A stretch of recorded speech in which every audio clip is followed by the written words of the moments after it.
The Vikings went for two-point conversion and failed. They convert that. This is to tie. Instead, it's for the win. From 44 for the lead.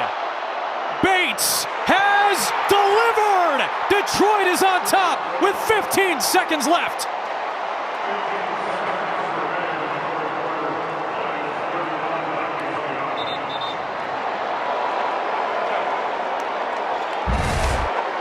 Big-time kick, big-time drive by Goff and this Lions offense to put him in position.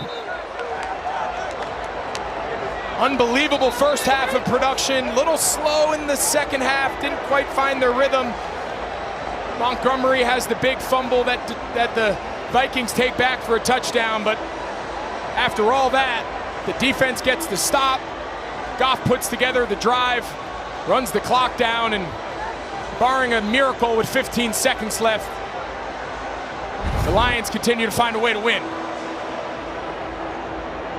Myles Gaskin in the first 5 games was the only Minnesota player to have a kick return. They've used 2 different guys today, hoping to get something back to set him up for what would be a wild final play. And I think here you got to kick it short, force the Vikings to return it, force them to burn as much time off the clock as possible if you're Detroit. So I'd really expect this ball to be short of the goal line. And they kick it through the upper. Well, it's an interesting decision to make, right? Because the time is a factor here. You don't want to give an extra play to Minnesota, but they're going to go ahead and take the touchback instead. And with the way kickoff returns have been in the NFL this year, it's really been a non-factor. Teams are having a hard time even getting it past the 20, 25, and it would probably take you 5-6 seconds to do that. But with all that being said, guard the sidelines, tackle them in bounds, and this game's all but over. No timeouts for Minnesota. They can't stop the clock unless they step out of bounds. Let's gear up for a crazy sequence. Reichard hoping for a shot. They need to go about 40 yards to even have an opportunity. Darnold. Precious seconds ticking. Throw it to the middle of the field for Naylor.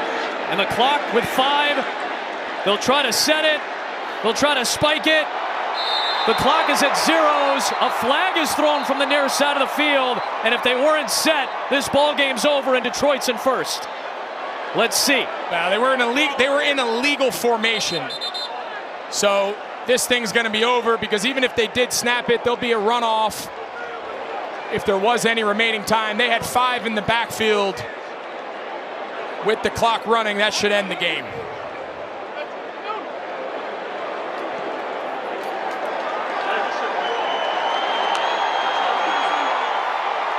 Campbell knows, Goff knows.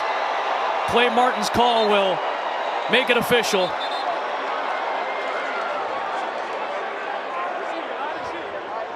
Let's see here. He's saying one play. We have a live ball in legal formation, offense number 71, as he was lined up in the backfield. It's a 5-yard penalty, first down. We'll replay it now. The ball hit the ground with 1 second on the clock. So we have one play.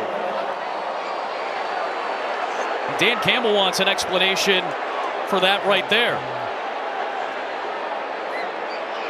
Is they were set. That's the key. As long as the offense gets set, there's no runoff. Even if they're in an illegal formation, that's a live ball foul. You're going to see all 11 get set. They snap it. It's a foul, but with 1 second on the clock when the ball hits the ground. So they do get another play. They will enforce a 5-yard penalty. Dean, thank you very much for that clarification, because the initial thought is that's a runoff because they're in motion, the clock is moving. So that's a very good clarification from DB. So now 1 second. The field goal from here is irrelevant. It'd be like a 75-yarder basically. So it's going to come down to 1 second and one play.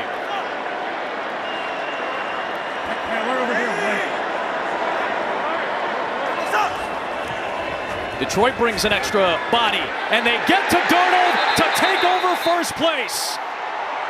Trevor Nowatzki finishes it off, And in a heavyweight battle in Week 7, the Lions overtake the Vikings for the top spot in the NFC North. And another Jared Goff comeback special. Love that call. How often do we see teams just rush 2 or 3 and they let the quarterback bounce around all day and allow his receivers to run down to the end zone for the Hail Mary? They bring the house and they don't give Darnold the chance at all. Back and forth ball game. Minnesota trailed by 11 to start the fourth, took the lead. Goff